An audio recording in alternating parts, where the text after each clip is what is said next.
we're recording this the day after Catherine O'Hara died, and my dad texted me. Whenever my dad texts me about a celebrity dying, I know it's a traumatic one. And he was like, I wish I could find like clips of Second City TV. It was so much funnier than SNL was. And I found a Blue Sky thread that Paul F. Tompkins had done where he like compiled a bunch of sketches she had been in, and I sent it to my dad so he could watch them because I think this one really got him. I'm gonna cry thinking about my dad right now. I've been crying a lot thinking about my parents recently. She was also in an episode of The Outer Limits, which is a anthology horror show that I loved, very in the same vein as Twilight Zone, but less sci-fi and more horror. And cool. She did one that was based on the short story, The Revelations of Becca Paulson by Stephen King. Cool. Yeah. It was already, yesterday was the general strike, so it was already like a weird day, and then it was like, what the fuck?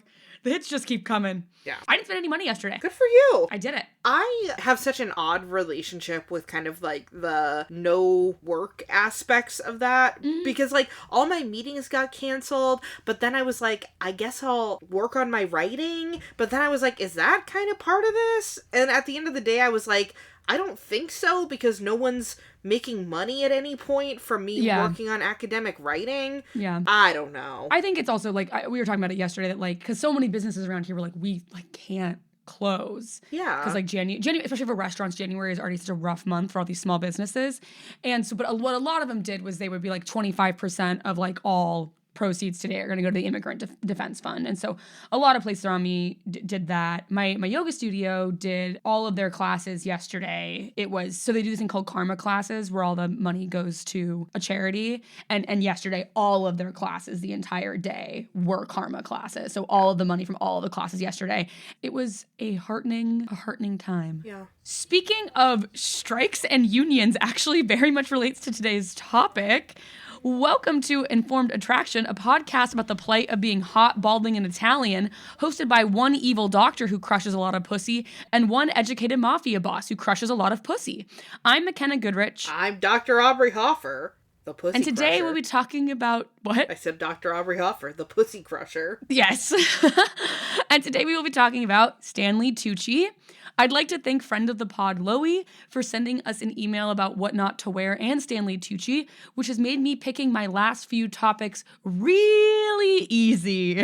Aubrey, what do you know about Mr. Stanley Tucci? I know that I love Stanley Tucci. I'm trying to think of the first time I ever saw Stanley Tucci in film, and I'm gonna look up who his character was in the 2005 movie Robots, because it could have been that. Yeah. So he was. I guess it would be that for me too. He voiced the main guy in Robots, he voiced the dad in Robots. Yes, who I did find attractive at the age of 9.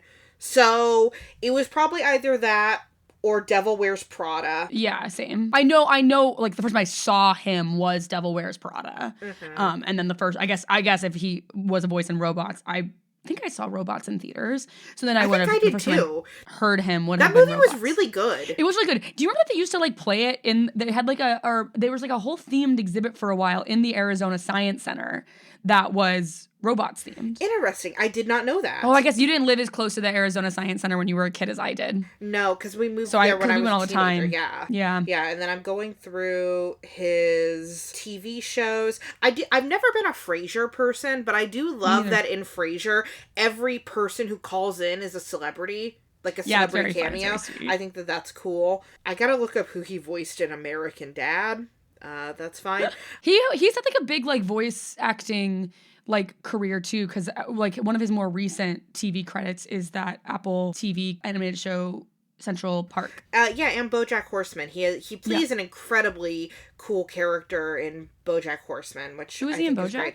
He's Herb Kazaz, who's basically the producer of BoJack's sitcom, and essentially is like sort of like ousted, and BoJack kind of abandons him at the cost of their entire friendship. And then essentially the arc that we get is that Herb is dying and BoJack goes to visit him to basically be like, hey, I'm really sorry I did that. And Herb Kazaz is basically like, go fuck yourself. Like, I don't forgive you. Yeah, like, I don't forgive you, and you do not deserve an apology while I am on my deathbed.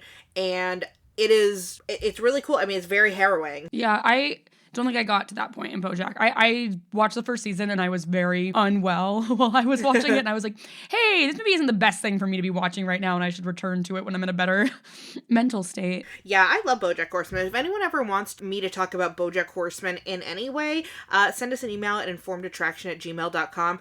I really do just enjoy it as a piece of media. I think it's really excellent. On Actually, which is a Dropout show, they were talking about like that there's a lot of celebrities who have played themselves on BoJack, but I think Andrew Garfield said no, so they made Andrew Garfield like a guy who was slowly turning into a Garfield the cat-like man. Yeah. And he's voiced by Paul F. Tompkins. I love that. BoJack Horseman introduced me to Paul F. Tompkins, and I'm so grateful because I love him very much. He shows up on Dropout stuff all the time. Yeah, I love him. My favorite section, too, when I go to a celebrity's Wikipedia page and it has, like, the filmography and their roles, is I love the video game section. Oh. And so Stanley Tucci does have a video game credit for voicing the dad in Robots in the Robots video game from 2005. Nice. Well, my first section of this is, who is Stanley Tucci? Hold on, I gotta look up who voiced the main guy in Robots. Let me cook here. Jason Bateman. No, I have no idea. Ewan McGregor? Hey, good for Ewan McGregor. Wow, gun to my head, I wouldn't have been able to guess that the main guy in Robots had been voiced by Ewan McGregor. Yeah, well, Robots is written in part by David Lindsay-Abaire, who's a playwright. Yeah. What? He's known for The Rabbit Hole. Yeah, he's known for Rabbit Hole and then the Shrek musical. He is somebody who I want 20 minutes to talk with him. I've had drinks with David Lindsay-Abaire. Really? We went to, because he's like a friend of the 24-Hour Plays, and so we went to see Alex Edelman's one-man show at Soho Playhouse when it was there, and me, David, our intern at the time, and Mark, who's the artistic director of the 24-Hour Plays, all went to this vegan Mexican restaurant that I love in New York called Ja Ja Ja, and David had a sparkling water, me, Mark had margaritas, and Monica, we found out at this thing was not 21 years old, so she also had a sparkling water.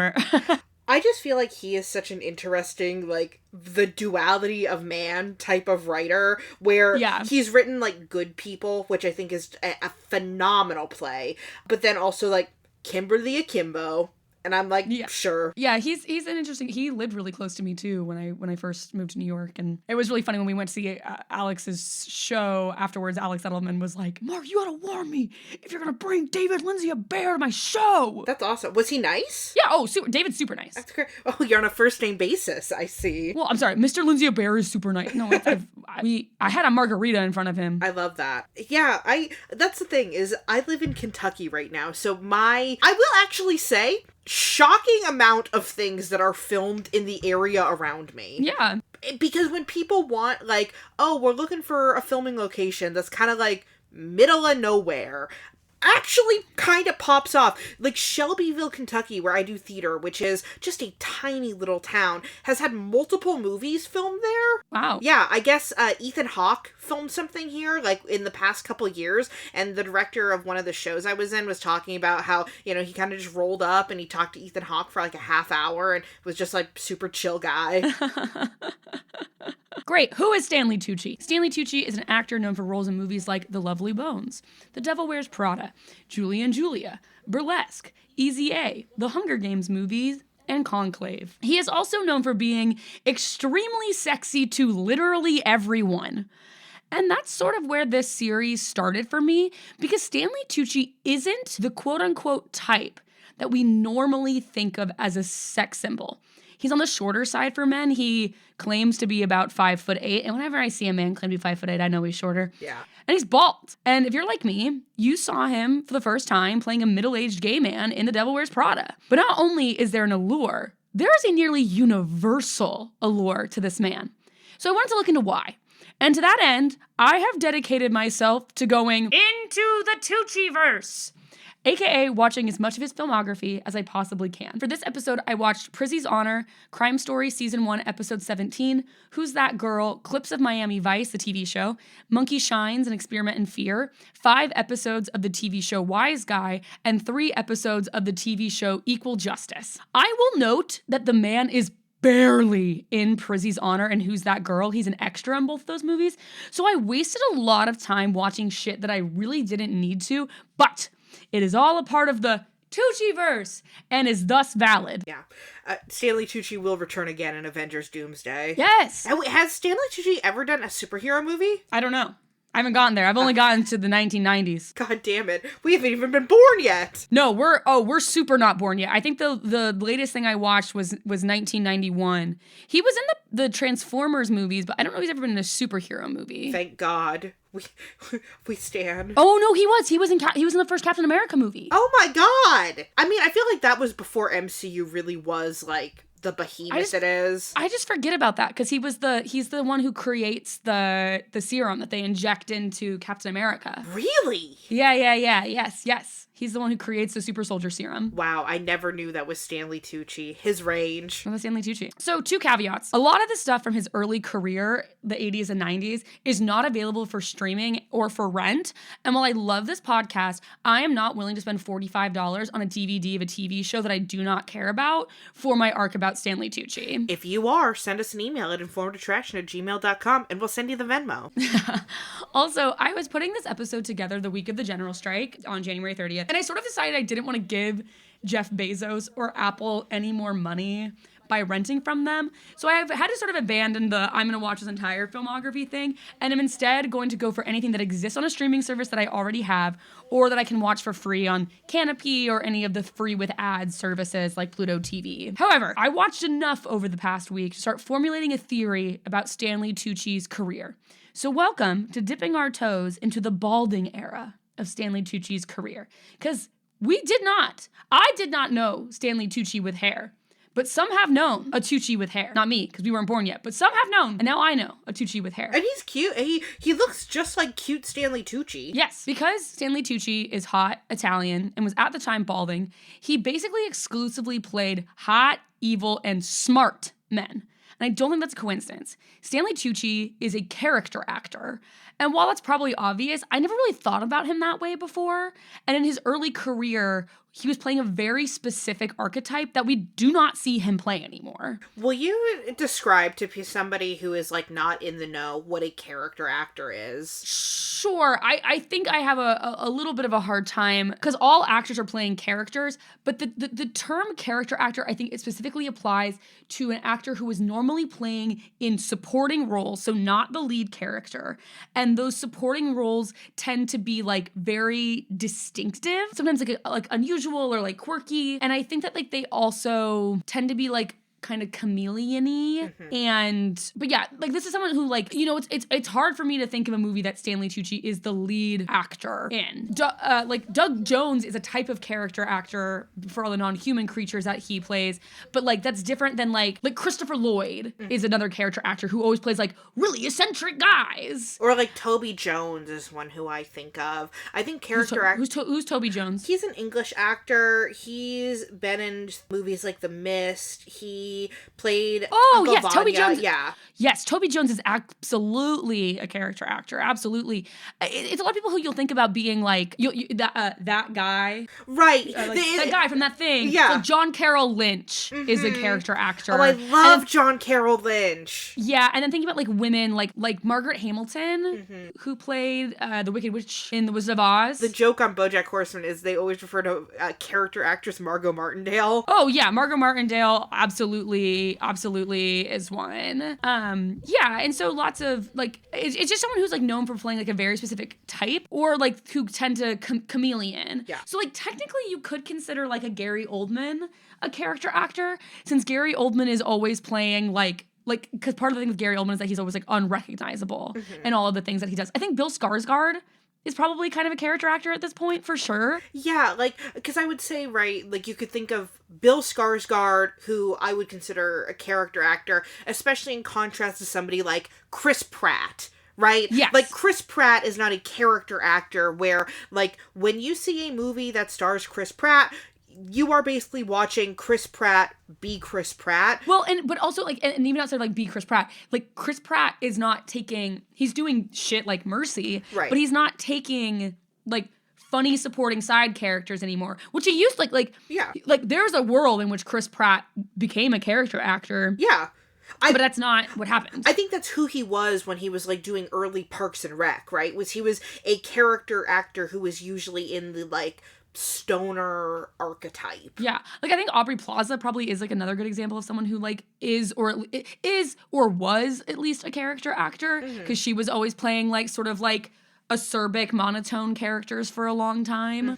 Yeah, so I think that tends to be what I would say is it's like if you can think of someone who is known for playing a specific type of supporting role and doesn't get cast as the leads in a lot of movie, that's someone who we would consider like a character actor. Stanley Tucci is interesting because the type of characters he's played has changed a lot over time, but he's always had like a niche. Yeah. During each of these phases of his career. So let's talk about what the archetype that he was sort of occupying in the late 80s, early 90s was, and we'll talk about who Stanley Tucci was before he became the bald king that he is today. So Stanley Tucci was born on November 11, 1960 in Peekskill, New York, and grew up in nearby Katona, New York. His parents were normal people with normal jobs and were both of Italian descent, having distant roots in the town of Marzi in Calabria, southern Italy. Tucci is the oldest of 3 children, including his sister, actress Christine Tucci. Tucci was a theater kid in high school and then attended SUNY Purchase, where he majored in acting and graduated in 1982. Before making his film debut, his friend Campbell Scott's mom, Colleen Dewhurst, helped Tucci and Scott get roles in the Broadway play The Queen and the Rebels, which Dewhurst was in. He was also modeling for Levi's at the time.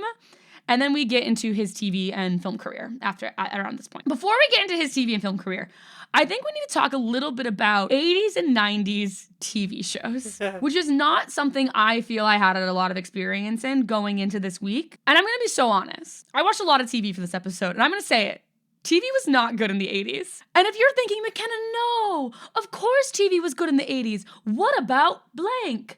Here's the thing. I know you're thinking of a sitcom right now. You're thinking about Golden Girls, Cheers, Night Court, The Cosby Show, Alf, Family Ties, Designing Women, or maybe you're thinking about a cartoon like Thundercat or He-Man or The Smurfs, or maybe you're thinking about an action show like The A-Team or Magnum P.I., but I doubt those last two. I think that everyone who's listening to this show, if you immediately reacted by being like, no, shows in the 80s were good, you were probably thinking of like Cheers, The Golden Girls, The Cosby Show, or The Smurfs. Yeah, I've not watched a lot of 80s TV. It's not good. Now, this is not to say that nothing in the 80s was good, but this was the era before prestige TV. And like right now, we are just in a genuine of spoils when it comes to TV. And back in the day, it was just few and far between. You'll often hear stories about like actors being told to like not take TV jobs if they want to be like serious prestige actors.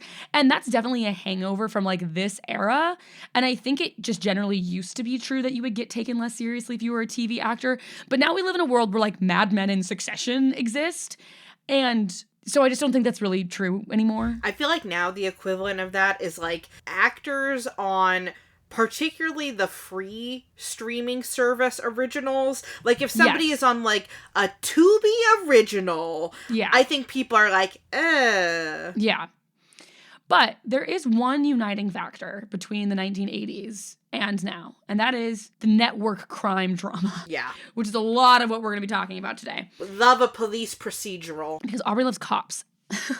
As a quick warning and an aside, I do have a fucking premise that is like, our TV, like it specifically, are the CSI characters considered cops, or are we a cab about them too? It's the TikTok audio that's like, all cops are bastards. But you get like increasingly distressed as you have to like admit that like police procedurals that you like count as cops. As a quick warning and as an aside, I'm going to talk about a lot of media today that I am probably the only person below the age of 30 that has ever seen it. And we're just all going to be okay with that. And I hope you will stick along for the ride. Yes, I just got a notification that my work thing tomorrow is canceled.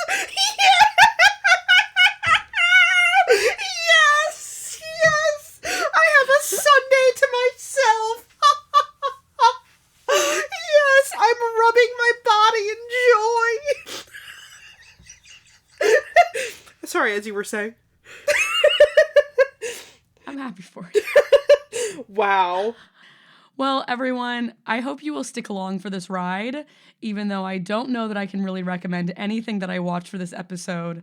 It was, however, a fascinating look at where we were and how far we've come, and I promise we'll start talking about TV shows and movies that any of you have seen next week as we get into the 90s and 2000s. Look, so what is Miami Vice about? Is that the one where they all look like coked up and it's like the guys with like the white suits? So Miami Vice is a crime procedural show. I'll talk about this a little bit more later. So that was one of the ones that I would have had to buy. Oh no, I was thinking Hawaii Five-0. Yeah, but it's funny because the way that you describe Miami Vice and Hawaii Five-0 are kind of the same thing. Yeah. So the thing is, Miami Vice is I'll talk about more about it later, but yes, your description is not apt. I was only able to watch the same thing I sent you because I wasn't going to pay $20 for a single season of television. Man, it was really boring. Oh, and now imagine if you watched 5 episodes of basically that show in a row.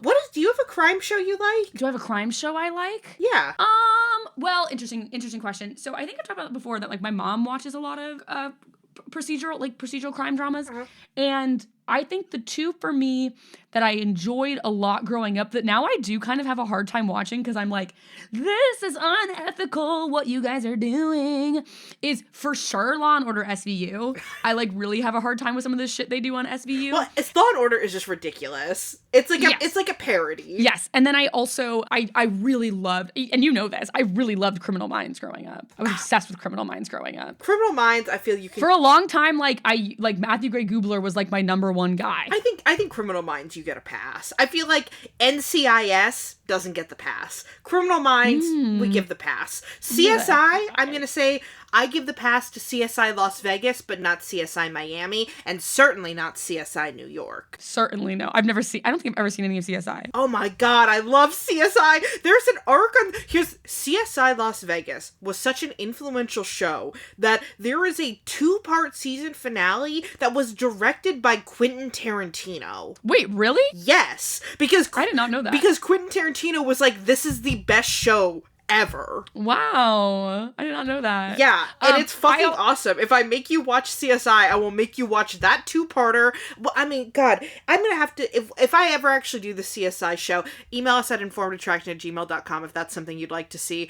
I would make you watch, like, one early season episode where it's just like, we're solving a mystery. The Quentin Tarantino double feature, and then just, like, later, when they just run out of any kind of plausible crime that could happen, and they're like, but you see, the fucking saliva in this dumpster proves that this woman tried to throw her baby away, but that was actually just a distraction because her husband has been the serial killer the whole time. I also have a soft spot for Brooklyn Nine-Nine, but similarly, I have a hard time watching it because I'm like Andy Samberg's character is a bad person on that show. He does bad things. I never got into Brooklyn Nine-Nine. I do think that it is a little bit embarrassing that their last season, they were like, we've thought about the politics of this, so we're just not cops anymore. I'm like, that feels like a really weird way to handle that. Yeah. It's an interesting, I to be fair, have not watched that season. I like have kind of just like, they start like as it goes on, they start to do these like multi-episode arcs about like when they start like going into like witness protection and shit that I'm like, I just don't get. I liked it earlier when it was sillier. In any case, so where I scrolled down and I have to scroll back to where I was.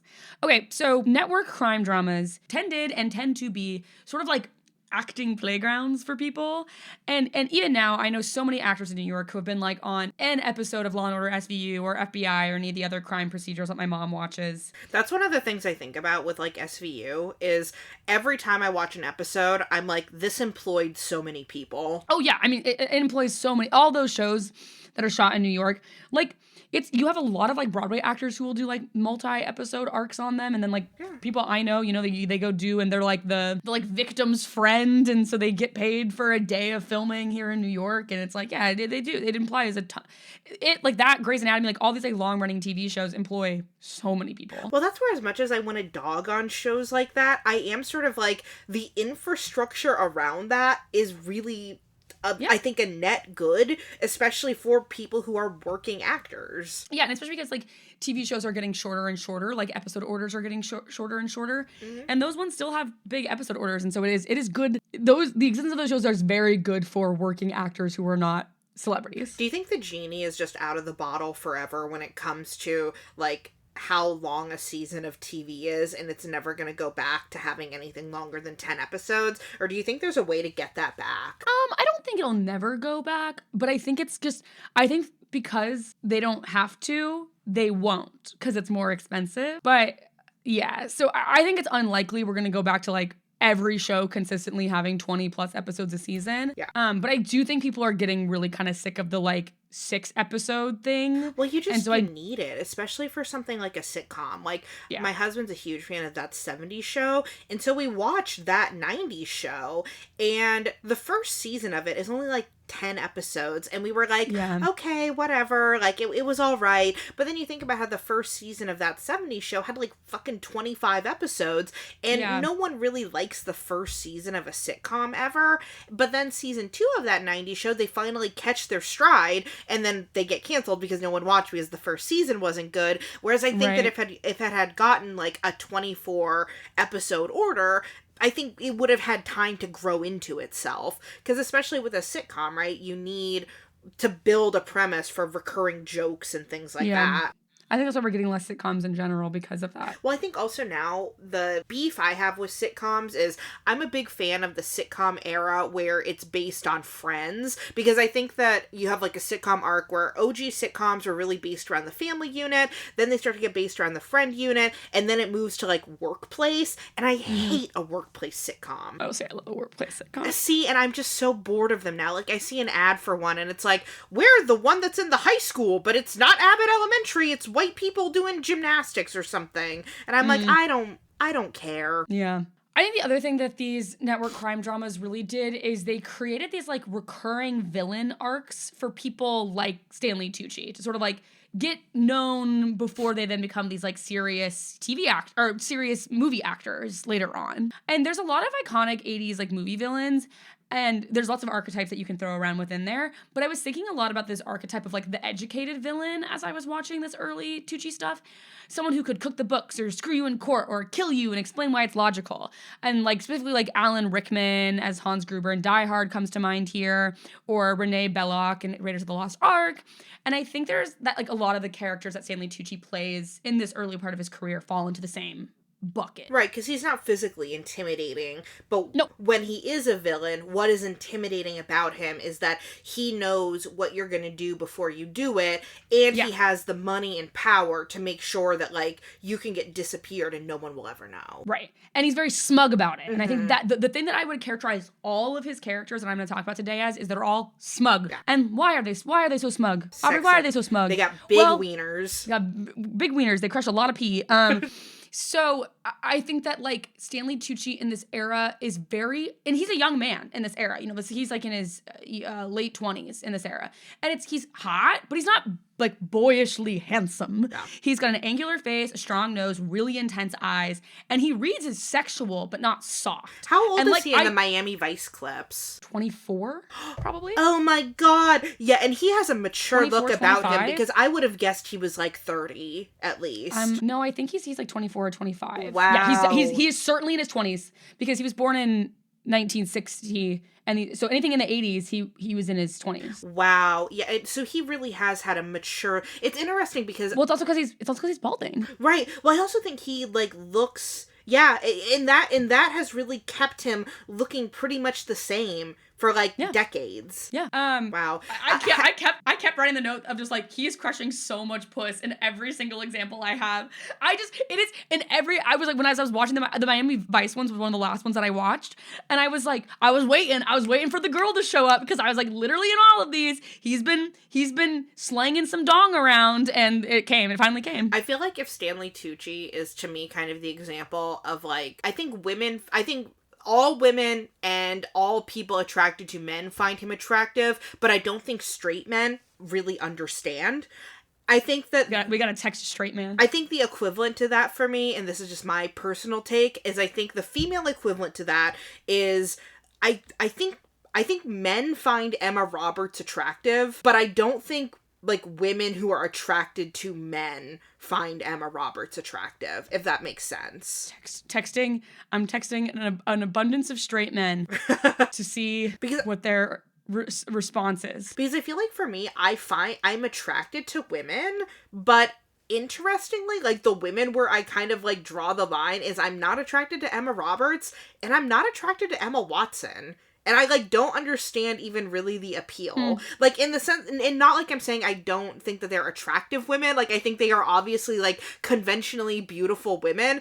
But I'm just like, I don't get the sauce. Got hit with a who from Cash in response to, do you find Stanley Tucci attractive? Exactly. Can't believe I have to explain to a straight man who Stanley Tucci is. Of course. Because Stanley Tucci isn't for them. No. So the other thing about Stanley Tucci is that he's Italian. I actually didn't really realize this.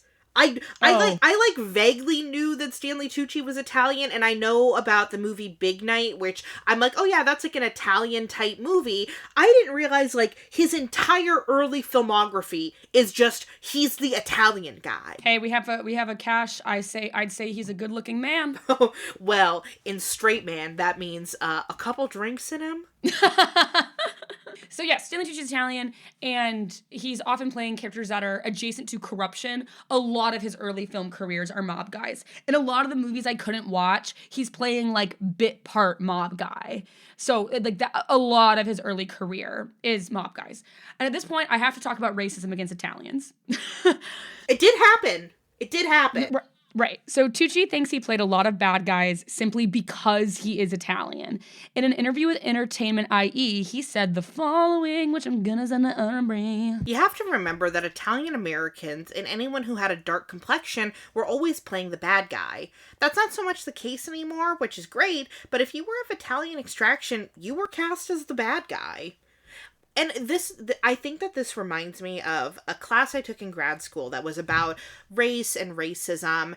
And one thing that the professor, who was a Black woman, really emphasized to, like, the white students in the class was that for pretty much all of us, right, there was a point in our ancestral lineage where we were not considered white. And, like, our ancestors essentially assimilated into whiteness, and that, like, degraded the cultural identity. Like, I have Eastern European background where my dad's parents were born in Hungary, and they, like, at like the time when they immigrated to the US, like, they had to assimilate into whiteness as means of survival. And I think that that's more the case with, like, people who are, like, of Italian or like Irish descent, but I think it's just something that Irish descent over here. Yeah. Well, it's something that just always makes me think about in these conversations is, like, whiteness in and of itself is a social construct. Oh, totally. 100%.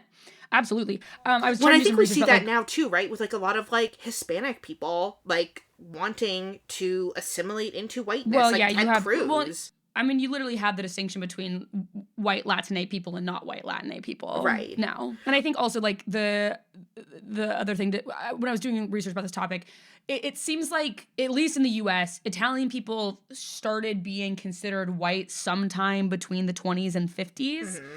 But obviously we're talking about the 80s here, and these stereotypes still remained because while they were white, they were still a specific brand of white at this point. Right. So they were mob white at this point. And while I certainly think it doesn't compare to the racial discrimination faced by Black and brown folks in Hollywood, I would argue that there are groups of people, especially throughout the 20th century, namely Italians, Jewish people, and the Irish, who are placed into a subset of stereotypical roles. Like, any part that you're thinking of that is a Irish, Italian, or Jewish character, there's like 6 stereotypes about all of those people that they fall into. And, like, Stanley Tucci in that same Entertainment IE article, he made a comment that was like, that article was from 2023, and he was saying in the past, like, 10 years, so, we're talking the 2010s, was when you started getting characters with Italian last names who weren't specifically coded as, like, mafia guys or chefs. Like, it was the first time when it was like, oh, someone could have an Italian last name and just, like, be a teacher. Right. And so, well, or, like, even, like, the New York stereotypes, right? Like, I always think of, like, like,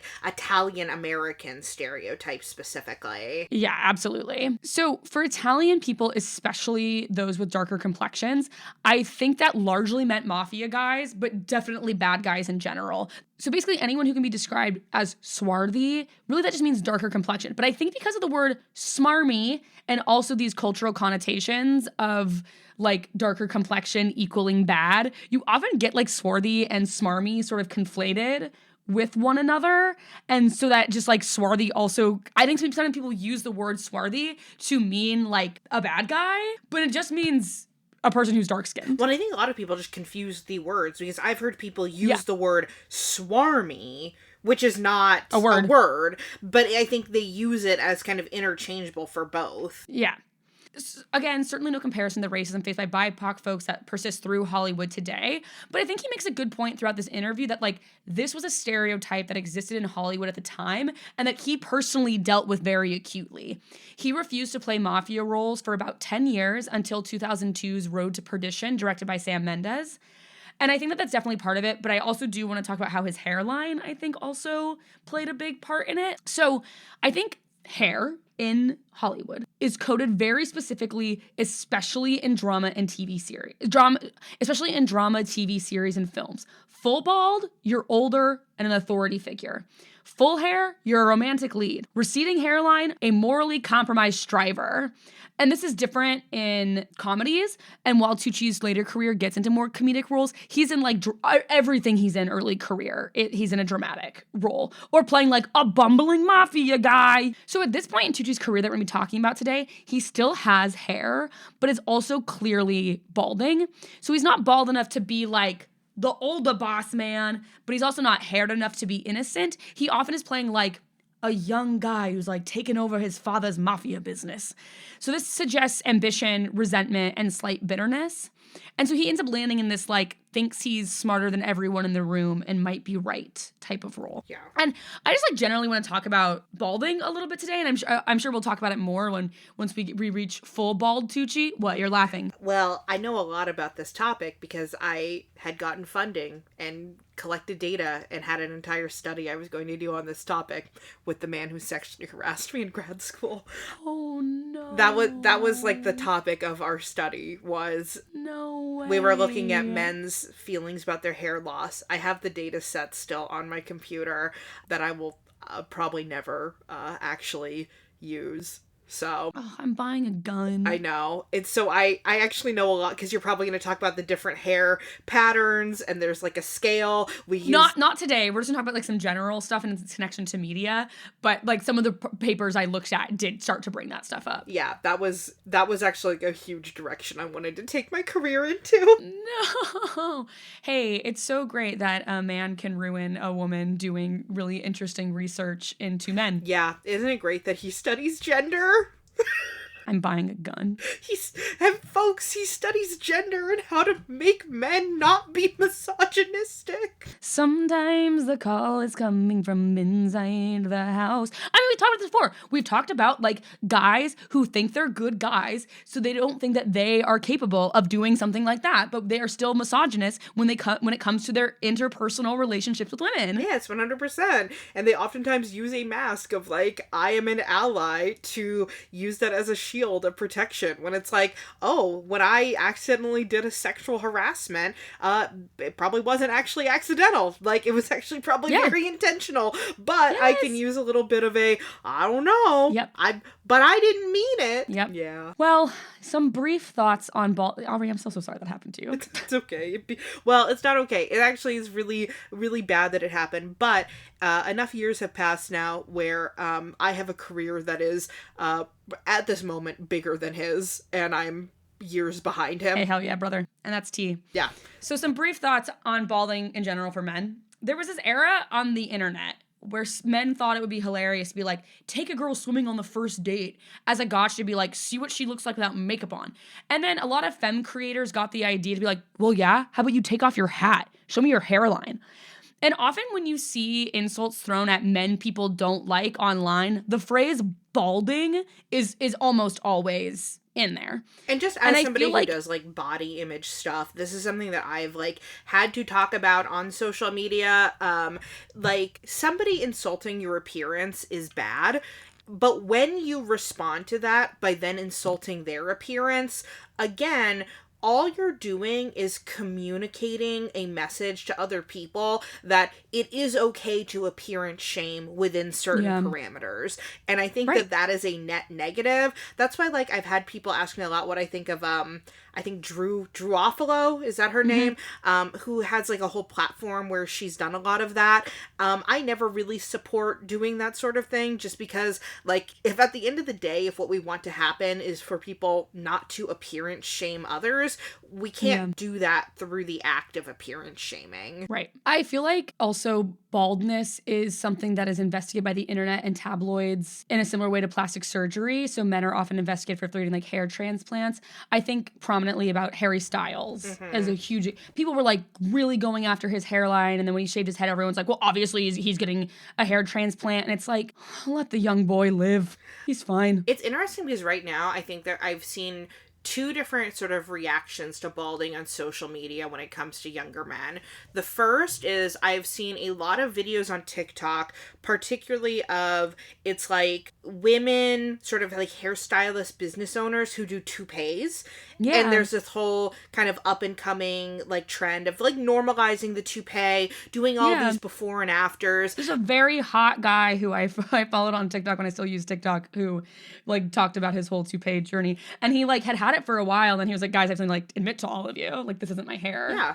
And then the other is I think it's r/bald or r/balding on Reddit, where I have noticed over the past several months, that sub has basically become men posting their, hey, I'm balding, I finally took the leap, and it's the before and after of, you know, them with their balding or receding hairline, and then the second is them with their shaved heads, and the comments are always like, oh my god, dude, like, that's amazing, like, you look so much better now, you look so much happier and more confident. And I think the point I'm trying to make with that is, like, that's like a personal choice that you can decide, and you also don't have to decide either. I don't know. I'm just big on, like, people have the autonomy. Got a yes from Norman about Stanley Tucci being attractive. Of course Norman would say yes. Little fat boy Norman.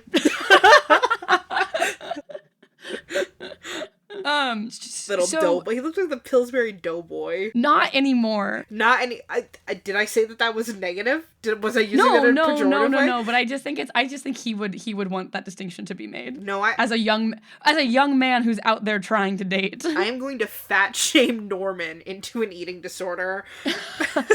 Norman did follow up for yes, more for his aura though. It's all aura. There's an allure. I'm replying. There's an allure. Yes, there's an allure. Yeah, literally has been my catchphrase for years. We gotta get hats. We gotta get hats. Informed Attraction merch will just be hats and crew necks that say there's an allure. There's an allure. And I would also love, whatever, well, this is a later conversation. Like many things. No, say it. What were you thinking? I just think we mean like a little like cunty little crop top that has some pithy little phrase on it. I don't think it's there's an allure. Maybe it's the Thin Mints quote about Thin Mints Thin Mints like claiming an identity or whatever it is. But like many things, balding isn't a thing that men have a ton of control over, but because of this focus on it as a negative, it can often come with a lot of anxiety and self-esteem issues. And then there's a media tie-in here too. So the representation of men in television and film overwhelmingly favors those with full heads of hair.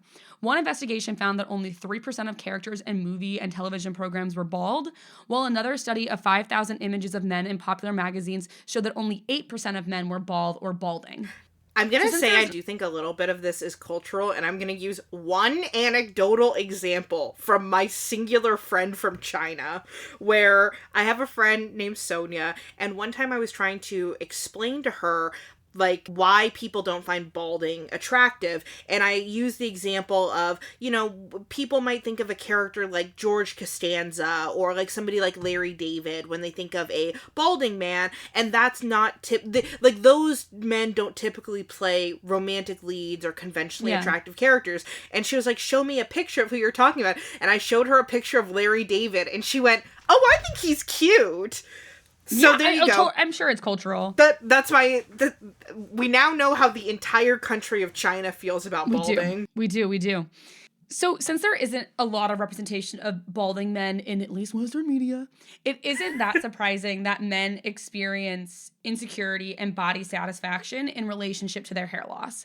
Additionally, even when there is representation in the media, there is not positive representation. Bald men are usually cast as villains, anti-heroes, or crooks, whereas Or as one study straightforwardly put it, in the movies, the bald guy is the bad guy. I think Stanley Tucci is an interesting case study here because that hasn't really applied to him in his later career. And he hasn't gone the way of a lot of bald men where they get ultra jacked, like The Rock, Jason Statham, Vin Diesel, and have moved into like a purely action movie lane. Right. Aubrey, I will have you read this quote from one of the papers that I read. It's a little bit of a long one. Well, I think it's a little bit of a masculinity thing where I think that, you know, I think a lot of people associate hair with virility and like, you know, testosterone and stuff like that. So to be bald is considered sort of feminizing, and I think some men respond to that by being like, well, if I'm going to be bald, then I need to be really jacked. I think it also, as this this quote will get at, I think it's also a control thing. Yeah. Because you can't really control losing your hair. There are some things that you can do to try to prevent it or at least slow it.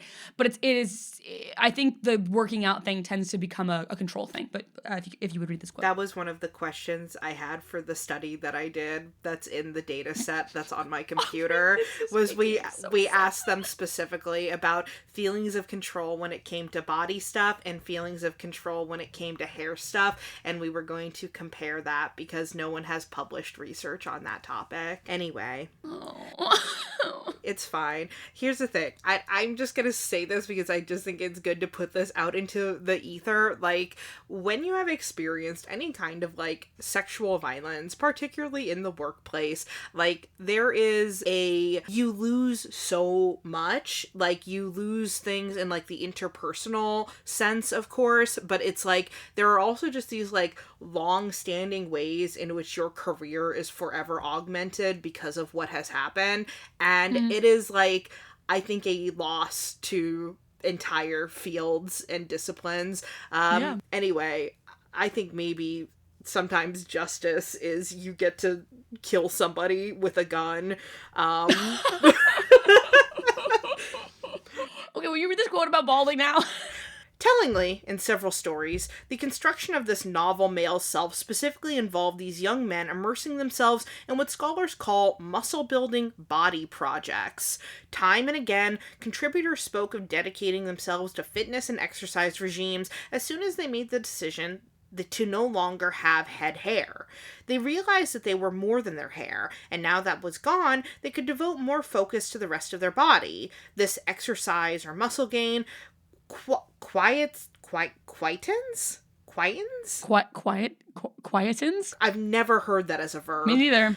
This exercise or muscle gain quietens down the voice you have in your head about balding, one contributor outlined. And so we'll talk more about being fully bald once Mr. Tucci reaches that point. But right now, and the stuff we're going to talk about today, I say an hour into the episode, he's still rocking some hair. Also, I feel a little insane because I feel like I'm talking about Italian and bald guys getting discriminated against, but this show is all about taking things too seriously. And as we talked about a lot on the show, the media definitely plays a role in enforcing stereotypes, which definitely applies here. Well, and it's like these are real things that like real life human beings internalize and feel. Yes.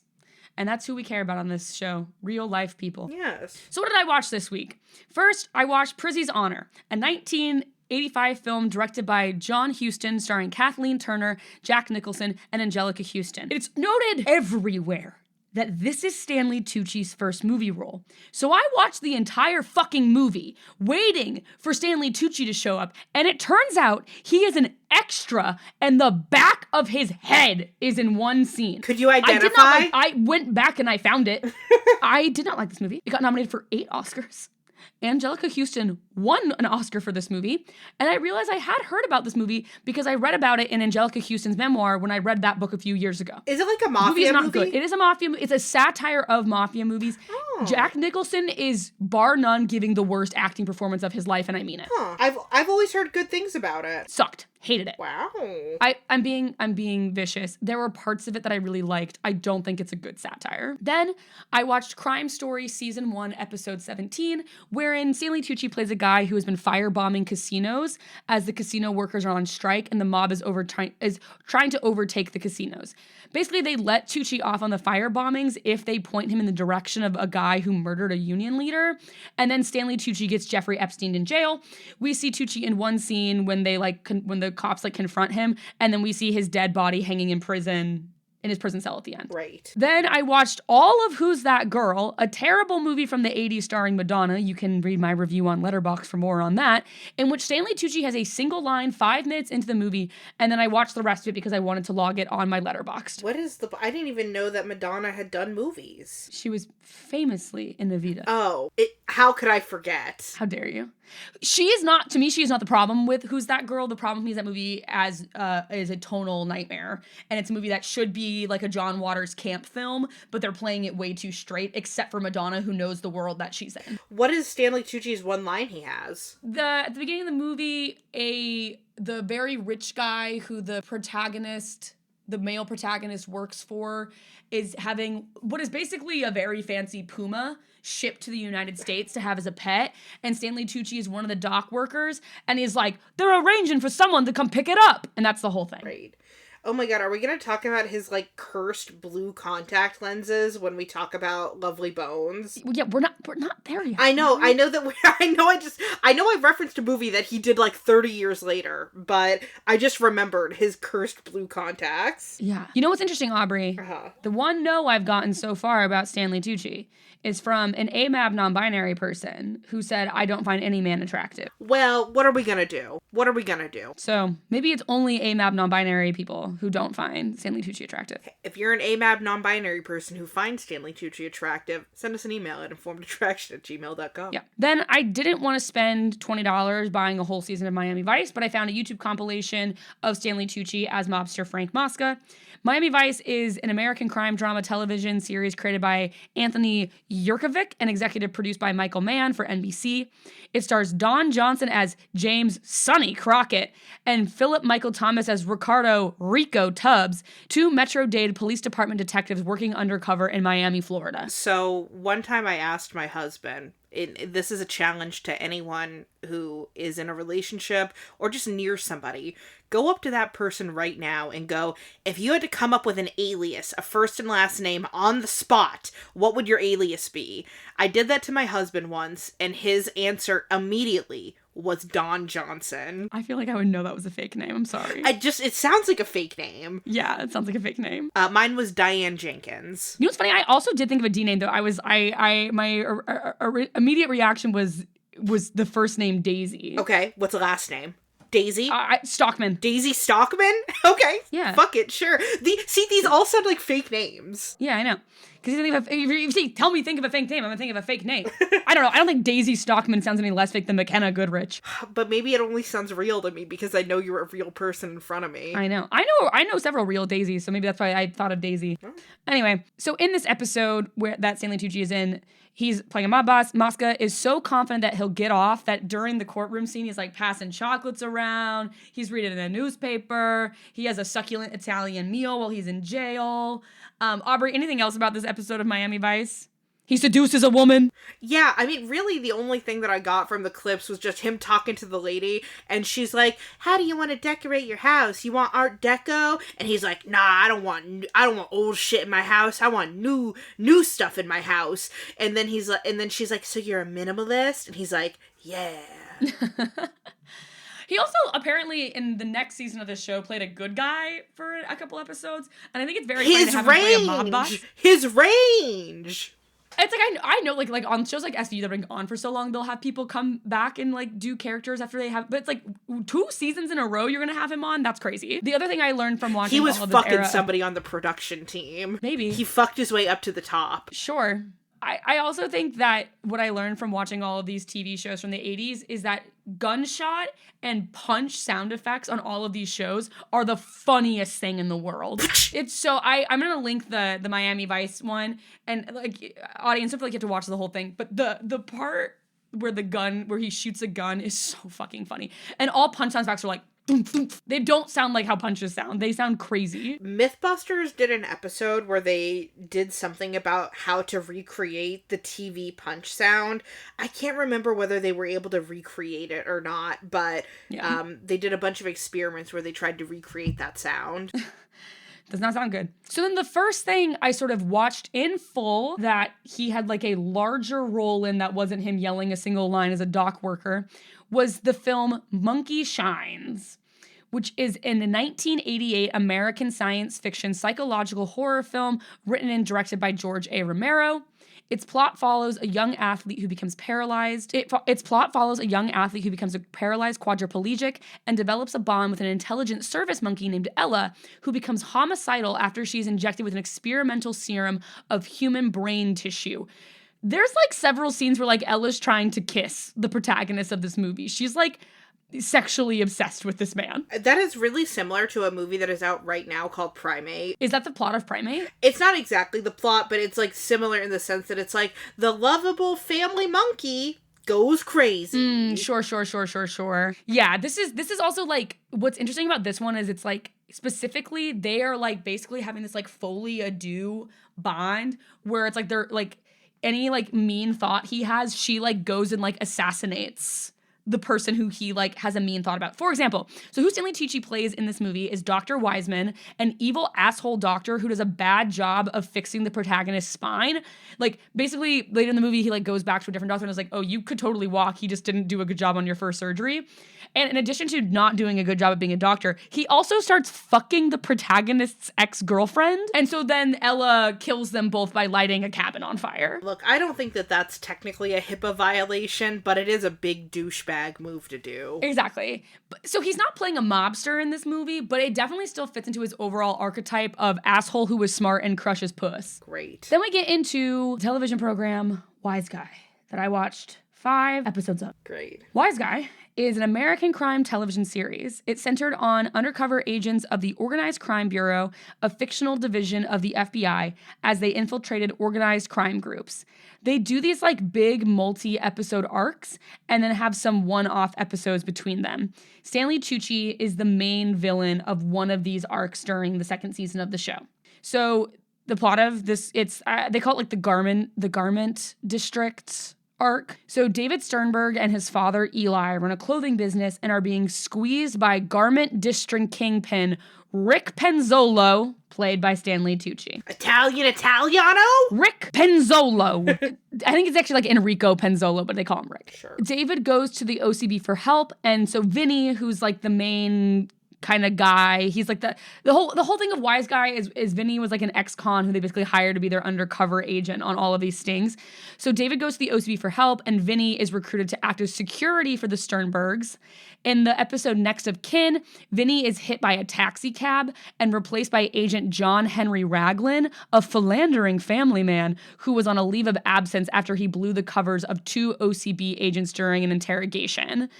This happens because the actor who plays Vinny got hurt on set shooting a car, like a scene where he gets hit by a car. Mm-hmm. And basically he got rolled over by the camera twice and ripped his Achilles tendon. Oh my God. Yeah.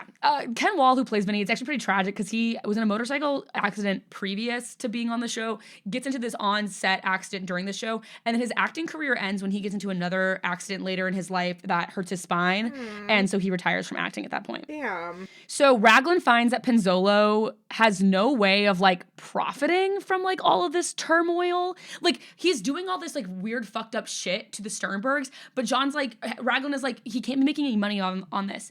But so what he finds out is that Penzolo is basically partnered up with David's cousin Carol, who is the daughter of the company's founder. She blames Eli Sternberg for taking the company from her father and seduce Penzolo, because Stanley Tucci must always be fucking, in order to get him to like fuck with the family. So a shipment of dresses modified by Penzolo to lack sufficient flame retardant brings on a bunch of class action lawsuits to the Sternberg company. David freaks the fuck out. He kidnaps Penzolo and he like walks him to the bank to like make Penzolo basically withdraw money to like pay him back for the company folding.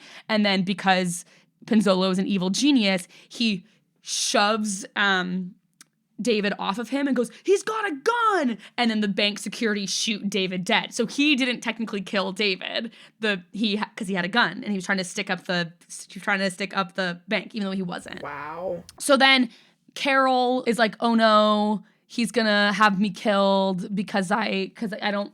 Basically, then the OCB goes to Carol and they're like, "You can put Penzolo away if you testify." And so he goes to Penzolo in the hopes that she like basically tries to do her own wearing a wire operation where she tries to record him saying something incriminating. He realizes what she's up to. Pinzolo kills Carol.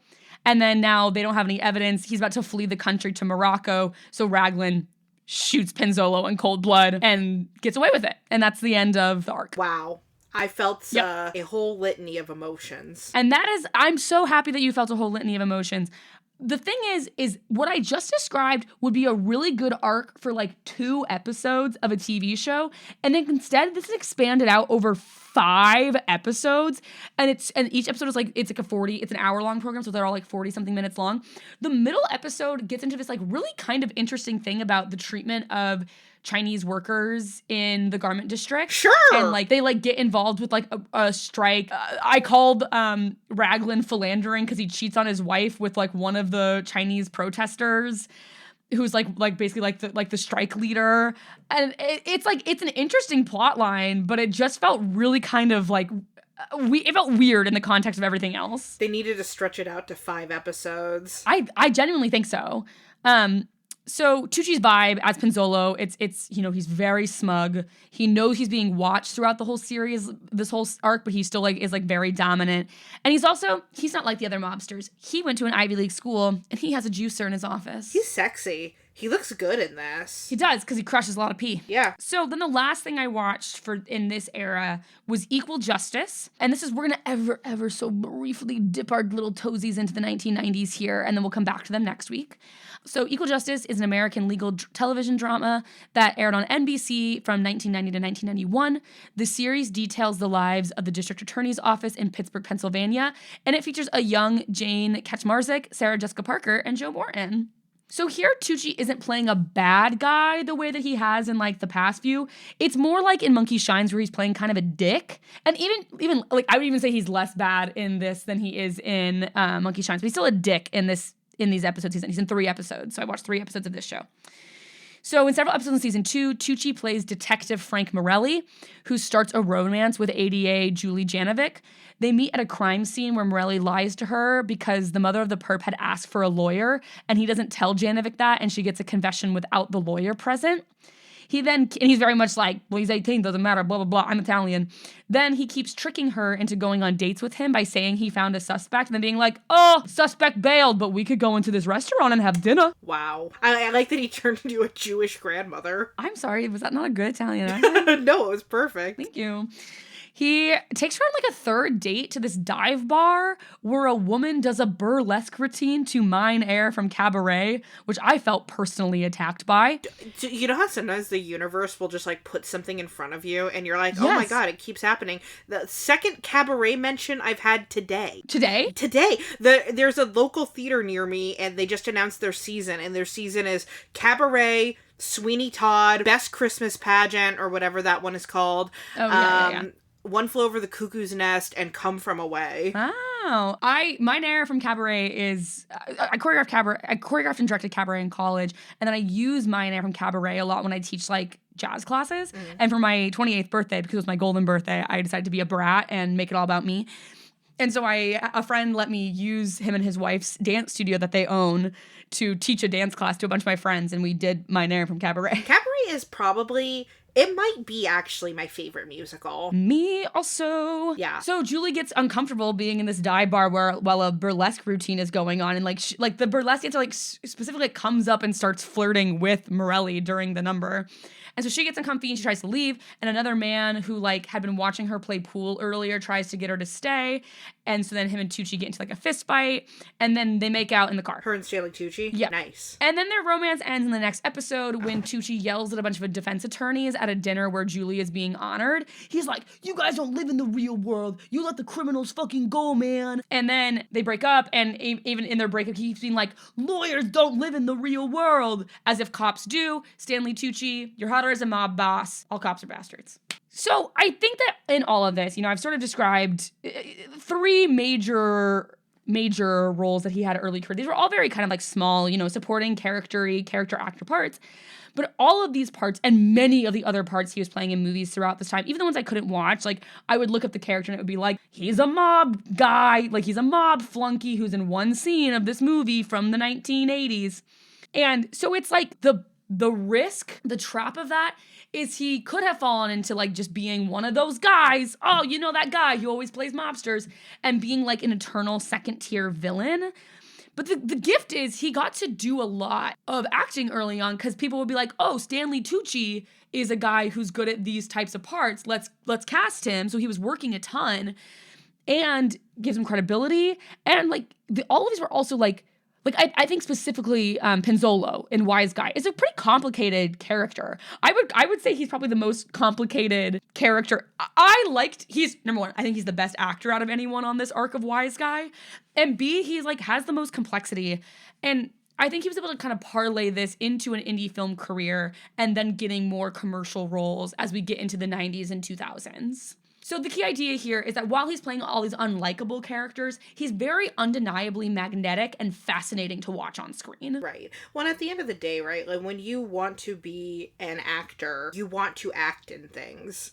And so, like, having these roles, even though they are not the most meaty and sometimes seem like they are, like, kind of just, like, stereotypes, like, at the end of the day, it's still putting him in front of a camera, getting that experience, and getting paid. Yeah. And so that is sort of where I ended this week. I started watching another movie that he's in called In the Soup that stars Steve Buscemi, but I haven't gotten to the part where Stanley Tucci adds up, so that's probably that's probably where we will start next week. So I had no idea how long this series is going to be.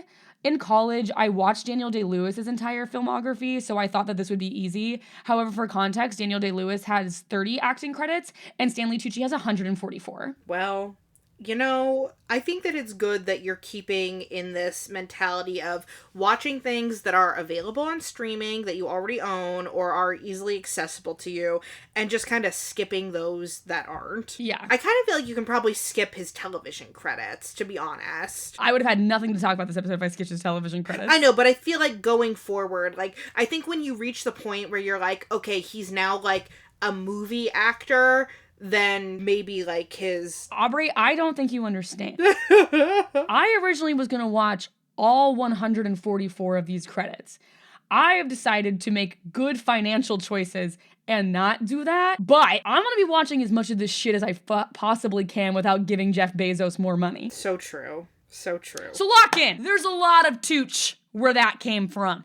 And guys, I cannot emphasize enough. He still has hair at this point.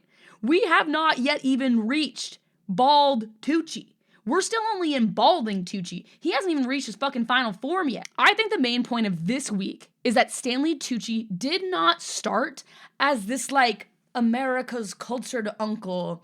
Like, he did not start in the way that I have Stanley Tucci in my head. He started as a very different man than where I know him as now. He started as a guy who would absolutely ruin your life and enjoy explaining why you deserved it. But even as we approach the last show I watched for this week, Equal Justice, there is this softening. And the reason I stopped here, outside of running out of time, was we're about to hit when he stops accepting mafia roles for a while. In 1992 was when he stopped saying yes to mafia roles before coming back to them in 2002. And so I specifically wanted to stop at this point to be like, this is what he was doing before he finally had kind of enough like ball rolling as an actor that he could start being a little bit more choosy about the parts that he was taking, and specifically made the choice to work outside of this stereotype about Italian people. And I think that did like wonders for his career. So going forward, we'll sort of have that era of his career of like this like 90s era. We'll talk about when he was like only working with Meryl Streep, and we'll sort of talk about where he's at today. So I'm estimating 4 to 5 episodes for this series. But yeah, so we're about to hit the point where he starts getting some bigger, juicier film roles. So strap in as we dive deeper into the Tucciverse. Aubrey, any final thoughts on Mr. Tucci for the day? I love him. I love that we're on this journey. And I like that so far, I've really not watched any Stanley Tucci media other than the... I know, I was gonna make you watch something today, but it was all gonna be stuff that, well, I guess you already have my Amazon login, but I was like, I don't need to make Aubrey watch anything this week. Nah, we chillin'. Honestly, that's why I texted you to ask if you had seen Monkey Shines, because that was the only one that I thought you might enjoy because it is a horror movie. But I was like, I don't need to make Aubrey watch a horror movie for like the little bit of the part that he's in. And I did not. Equal Justice like sort of gets into like a Law and Ordery lane, but I still was like, none of this is compelling enough for me to make Aubrey sit through it. Yeah. So we're also going to start watching some better material that our audience, that if anyone has seen any of the stuff that I talked about this week, please do let me know, because I would be really, really curious to know if anyone has seen any of this, but I really don't, given what I know about our audience, I really don't think so. And that's okay. You know, maybe this has inspired you to go look at Stanley Tucci's back catalog. Maybe this is the beginning of you starting your 1980s procedural drama era of your life. Hey, can I tell you? Don't do that. Literally don't do that. None of it was very good. I didn't like any of it. That's me doing the punch sound from Miami Vice. I punched Aubrey. I don't know that any of this is even going to pick it up on the mic. Aubrey, yeah. I have a final question for you. Okay. Which is, if you were in a mafia movie, what role do you think you'd be playing? Look, in a really good mafia movie, you're having me as the character who is like the ride or die for the mafia boss, but then at the end does a backstab. It has actually been working for the other side the entire time. In a realistic mafia movie, I am dock worker number 2.